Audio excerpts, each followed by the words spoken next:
Hello, BookTube, and welcome back to Comic Book Wednesdays. These are Epic Wednesday World's Finest collaborations between myself and Michael K Vaughan, in which, heretofore, he has pulled down an epic collection from his vast comic book collection, and we've discussed it. The epic collection is Marvel's full-color paperback reprint line of their vast archives. It's incredible. You get your money's worth, and Michael and I have chafed at the limitations of that just a bit. It was fine to start with, but we want to talk about all the comics that we have loved in our lives, which is going to mean going far afield from the epic collections, although I'm sure we'll always be anchored to them. And today is a perfect example. As Michael points out in his video, I'll leave a link to his video down below. Today we're talking about something that does not have an epic collection yet, and that is Tomb of Dracula. Look at that. Castle in the background, a full moon, and Dracula in a rotting swamp. This was a Marvel horror comic book. They had a few. They had The Living Mummy and Werewolf by Night. And Tomb of Dracula was, back 50 years ago, their flagship horror line. Of course, Dracula's in the common domain, so you can use him if you want. And so they chose an absolutely marquee character and made a comic book of him, a full-color comic book. And you might expect that I would poo-poo it, because I've made no secret of the fact on these Epic Wednesdays that I love superhero comics. But I loved Tomb of Dracula. Absolutely loved it. In fact, there was a long period of time in the 70s where I was going to Tro's dry goods store, and there was no such thing as a comic book store at the time. There was no such thing as a pull list.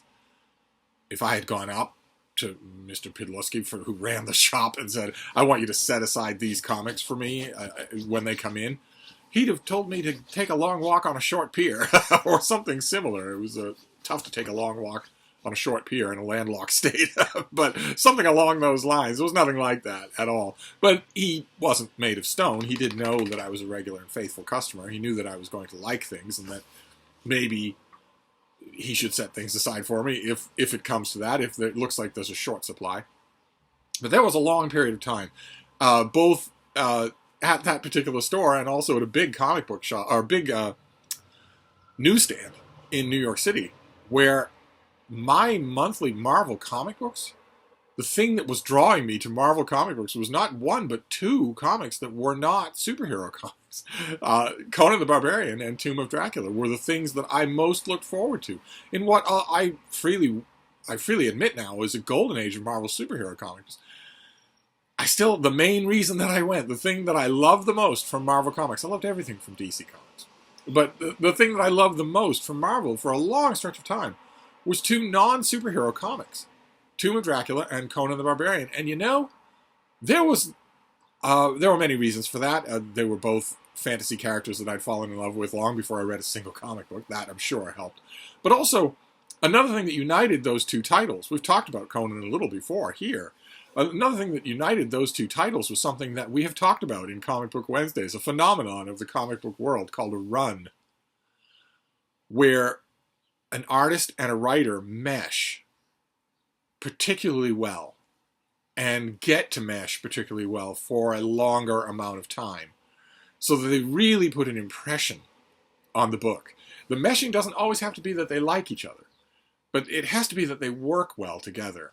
And if you are lucky enough to get a run going, they don't happen anymore. Not in mainstream superhero comics.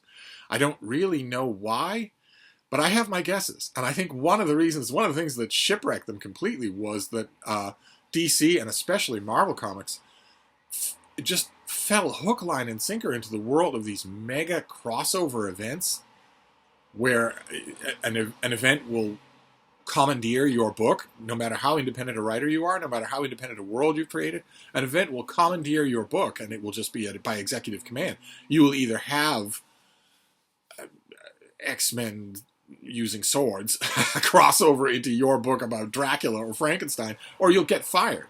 And I think that largely ruined runs on DC and Marvel, but there have been some notable ones on DC and Marvel. The Gleason-Tomasi run on Superman, for instance, would be definitely a run, definitely fantastic. But that's something that these two things had in common. Conan the Barbarian had an unbelievable run where Roy Thomas, the writer, and John Buscema, the artist, stayed on the book just forever, just issue after issue after issue after issue. And the same thing happened eventually on Tomb of Dracula. It took a few issues to shake out, but once it did, it took a few issues with other writers. The artist pretty much always here was the artist Gene Colan, the great artist Gene Colan, who we've mentioned on Epic Wednesdays before for his superhero work. And I believe that both times that I've mentioned him in connection with his superhero work, I've mentioned that he's not really cut out for it. He's really good. He'll do great work no matter what you ask him to do. But having Gene Colan draw an issue of the Avengers, oh my. And Gene Colan, not only, he did that once in the 70s, and then he came back and did it again in the 90s for a little while, and it was disastrous both times. Not because his artwork wasn't technically good, but because it was a fatal mismatch of artist and material. But in this book, in Tomb of Dracula, once he cements his style as an artist, and especially once he gets Tom Palmer as an inker can make or break these kinds of things. And Tom Palmer is the perfect inker for Gene Colan, because Gene Colan is an extremely atmospheric artist. Michael points out in his video that none of his characters look like stock comic book characters. They don't at all. They're all individuals. And his Dracula is extremely individual. Oh, look at that. Look at that. The very first... This first issue was written by Jerry Conway, but it was drawn by... That is the opening panel of issue number 1 of Tomb of Dracula. That's just amazing. It's just incredible. There aren't even any people in it. But I want to show you... Let's get to a quintessentially good Gene Colan issue. They're all really good. But one of the things that helped these Tomb of Dracula issues is that quite a few of them have Gill Kane covers. Gill Kane is another great comic book artist, not suited for Dracula, not internal work, but as the flash tableau of a cover, especially if Tom Palmer is inking him. Oh my, he can do great work, and he does quite a few great covers. I have all of these in digital form. I have the whole run of Tomb of Dracula in digital form. I once had the big fat omnibus volume that Michael holds up in his video. I got it as soon as it was available years ago because I love Tomb of Dracula. I really do. You wouldn't think it because I love 4-color superhero comics, especially when the superhero is from a planet Krypton. But I loved Tomb of Dracula so much that when that thing came available, I got it. I had no idea of what I subsequently learned, both hinted in Michael's video and also that other comic book fans have told me, which is that volume is not only gone but collectible. Marvel doesn't make it anymore. I got rid of mine. I got it, and I had it for, I think, about a year, and then I got rid of it for the same reason I got rid of a lot of those big omnibus volumes, because they're not convenient to read. Which is everything. For me, that's everything. I don't so much care about what things look like on my shelf. I care about whether or not I can read it. And that volume was just too big. I guess, when I got rid of it, kind of thinking, they'll eventually be something like the Epic Collection line, and then I'll have a paperback volume of, like, the first 20 or 25 Dracula issues. There was, Michael shows it in his video, there have been a few volumes of Tomb of Dracula classics or classic reprints. They did the same thing with The Invaders, another fantastic Marvel series that I think must be caught up in litigation of some kind or other because it's just never reprinted. There's never been an omnibus. As far as I know, there's never been an Epic Collection, and The Invaders is great. Just fantastic. We'll get to it eventually. But I got rid of that omnibus volume and just waited. And Marvel, once upon a time, had something called the Essential line, which Michael shows an example of it in his video. They were reprints much like the Epic Collection line, only in black and white on cheap newsprint. So you could get a large stack of Epic Collection volumes for very little money. And the main purpose of the Essentials line was to familiarize readers with Marvel's back catalog if they didn't know about it already. I think probably to prime them for more expensive reprints down the line. I don't know anybody that just settled for their essential collections. No, you read those, you realize what books you really like, and then when the Marvel Masterworks series comes out and collects it, or eventually the Epic Collections, then you're ready to buy again. I think I had the essential volume of an essential volume of Tomb of Dracula, but I mean, Michael's right in his video when he points out that if anybody's artwork does not need color, it's Gene Colan. Gene Colan is such a fantastic composer of panels, such a fantastic teller of stories that he doesn't really need color, even though the color is really good. I think the color for a lot of these Tomb of Dracula issues was Glennis Wein. But even so, I mean, it's not just the lack of color. It's those essential volumes. Also, the newsprint starts to rub off. I'm pretty rough on my stuff. So I got rid of that omnibus color volume of Tomb of Dracula, and I got rid of my essential volume of Tomb of Dracula. I have all the individual issues in a box, in a long box, in a closet. So I didn't bother with any reprint volumes, and I think Marvel's new Masterwork volume, one of Marvel's newest Masterwork volumes, is a volume of Tomb of Dracula. But I didn't bother with it because by then I had, thanks to the generosity of one of you, I had the whole run of this thing in digital where I can pinch the artwork, where I can show detail. I'll show you what I mean. Look at this, for instance. This is Tomb of Dracula number 17. That is a great Gill Kane cover. A vampire rides this train. You notice that in Gene Colan's character design, Dracula is very much not a superhero. He has trousers. He has expensive Italian loafers. he has a hood and a cowl and whatnot, but he dresses like a slightly frumpy mid-20th century European businessman. And it kind of looks like that too. Gene Colan made sure to give him the prominent lower mouth feature that you would have if you had fangs. And here, I don't understand. I love this Gill Kane cover. I do not understand why Marv Wolfman changed it to the infinitely worse title, Death Rides the Rails. A Vampire Rides This Train is much better. But look what's going on there. We have, just this opening panel, we have Dracula flying and then transforming from a bat into his cloaked and cowled form. And there are rats, and there are cobwebs, and there are shadows. And one thing that you'll notice when you're going through issues of... there's Blade.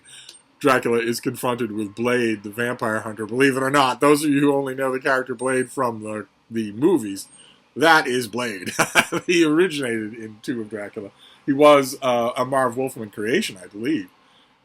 Here's a perfect example of he and Dracula fight, Blade and Dracula fight.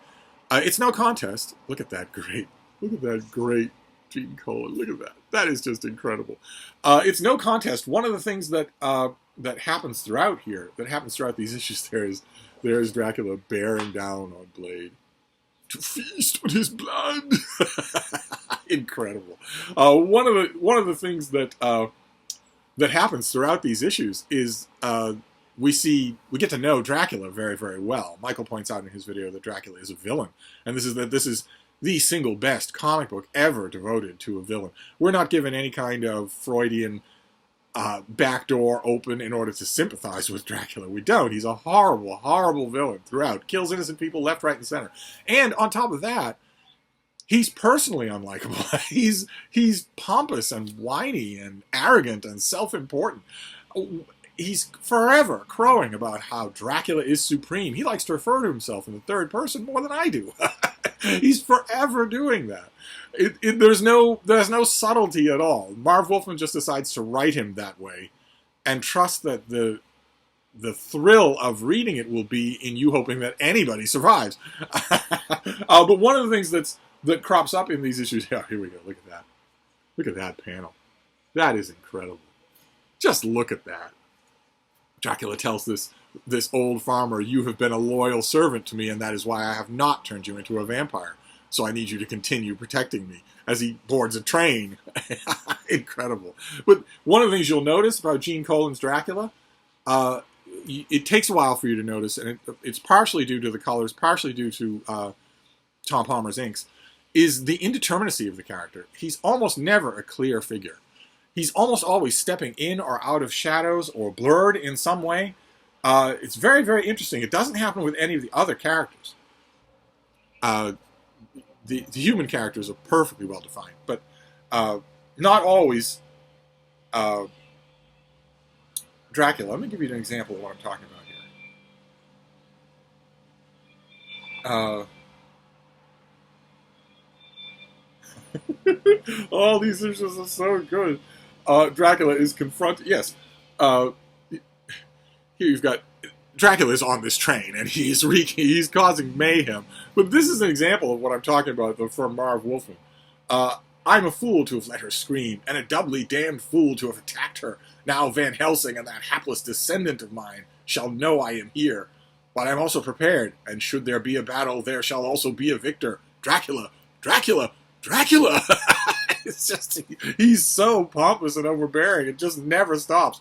And one of the thrills of this run of Tomb of Dracula, in addition to wondering what kind of innocent people are going to die at Dracula's hands, is that Marv Wolfman very cannily often pits Dracula against ordinary human bad guys, and there's nothing better.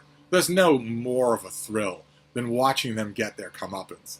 Because you know that they're not going to jail, and they're going to break out, and the Wingless Wizard is going to attack the Baxter Building again. You know they're just going to die. It's the same satisfaction, visceral satisfaction of ultimate justice meted out that you get in every issue of Conan. No wonder I kept coming back to these issues, but here we have a perfect example. A stereotypical, eye-patched, German-accented bad guy is accosting Herr Dracula on the train. Has no idea that Dracula is not human. And he pays the price. Dracula manhandles him and then throws him out of the train.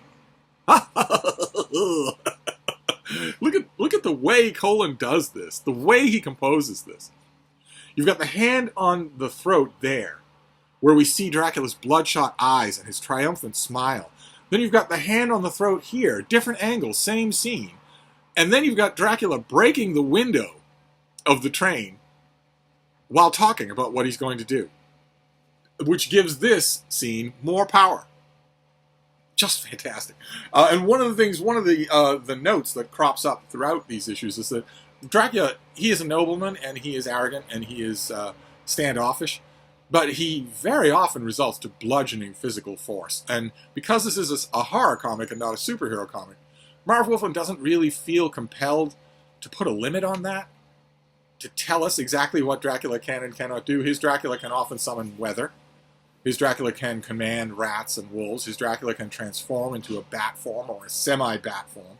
And his Dracula is also incredibly strong and incredibly tough. The Dracula in this run gets stakes through the heart all the time. He's exposed to sunlight all the time, and it really, really bothers him. But it doesn't kill him. Stakes through the heart don't kill him. Not right away, anyway. Not only one. But see, this is what I'm talking about. He will often just throw people around. He'll use brute physical force to do that. And sometimes he will transform partially into a partial bat creature. But notice how Colin and Palmer have shadows claim so much of the Dracula action. The other characters can be in full light, but Dracula often merges with the shadows. That is just wonderful. Just wonderful. I want to give you another example here, because Blade gets quite a bit of time, and there's one issue. I wonder if this is it. Is this the right one? Dracula attends a boxing match. No. I want to show you. There's one panel. I'll know it by the cover. There's one panel where. There's one issue where Dracula is just, he's mulling over his many defeats, the defeats that he's had in his career. Oh,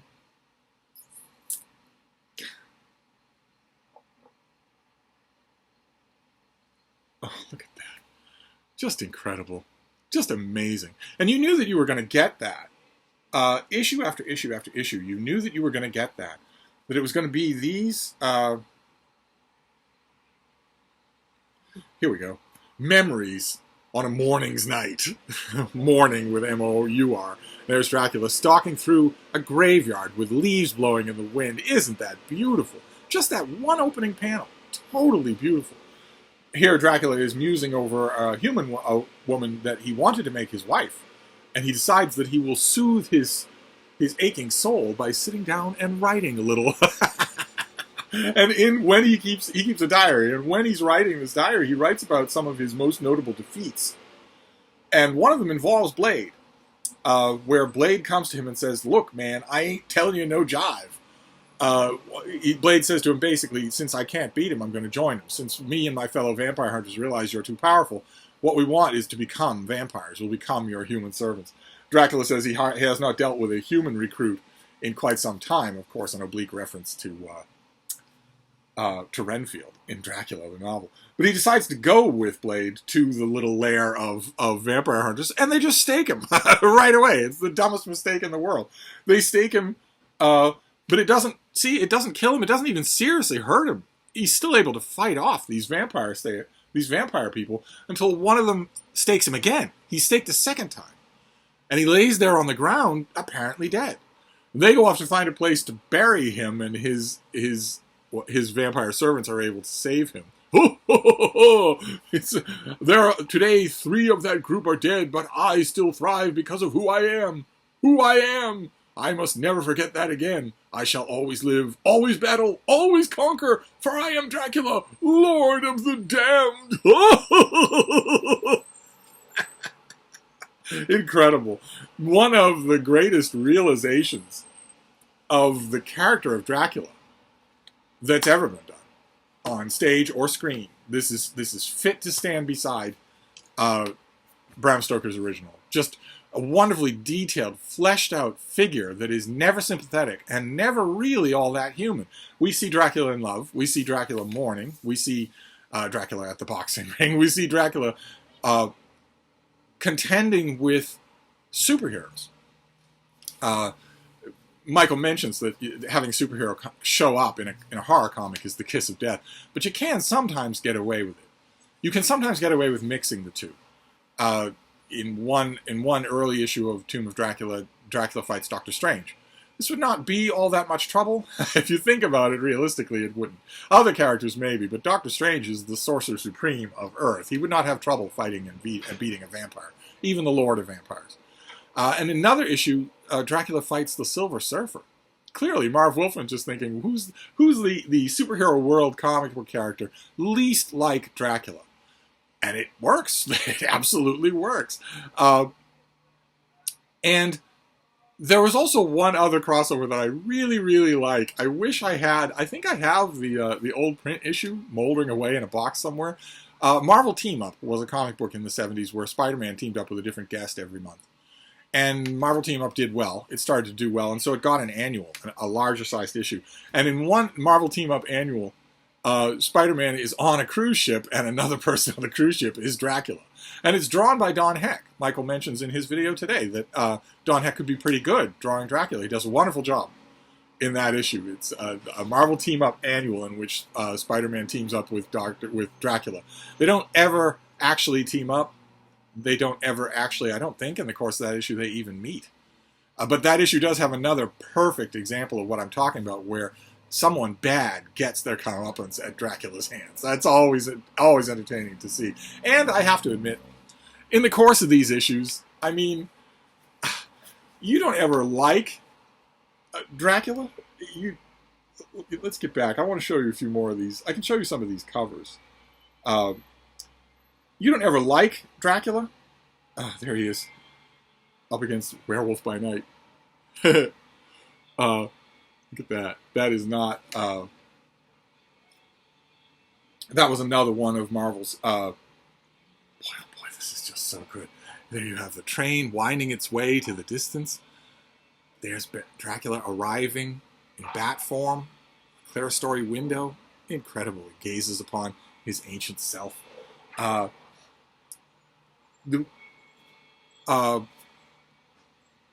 point was I making? Oh yes. Even though we don't ever like Dracula, you do end up kind of sort of rooting for him in these issues. I don't know how that works, but there's one. There's a cover that Michael showed. Classic Gill Kane cover. You do end up kind of rooting for him. I guess that's unavoidable when he's the main character. He's not any that much more moral than Roy Thomas's Conan. They'll both slit your throat if you look at them wrong. but tremendously enjoyable to revisit this. Just tremendously enjoyable. This is, some of you lick your lips hoping that Michael and I will disagree, but this is not one of those times. Tomb of Dracula was a run, a great classic run of a Marvel comic title. Something that was just fantastic and only gets better the more often you reread it. So in this case, I wholeheartedly applaud Michael's choice. But we don't We don't plan these things ahead of time, so I have no idea what he's going to pick for next week. I tremble in anticipation. I'm hoping that he doesn't go whole hog on the spooky season theme, because Marvel's other horror comics, the Mummy, Frankenstein, Werewolf by Night, were not very good. They weren't very good at all. And I would dread dredging those things up again. I have every issue of Werewolf by Night. I don't have any of the others.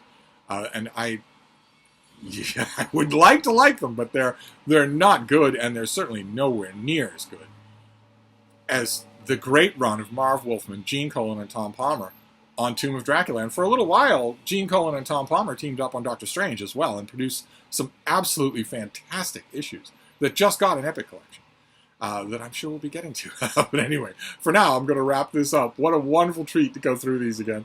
I'm not finished. I'm going to be scrutinizing them over the next few days. But anyway, I'm going to wrap this up. We'll meet next Wednesday. Thank you, BookTube.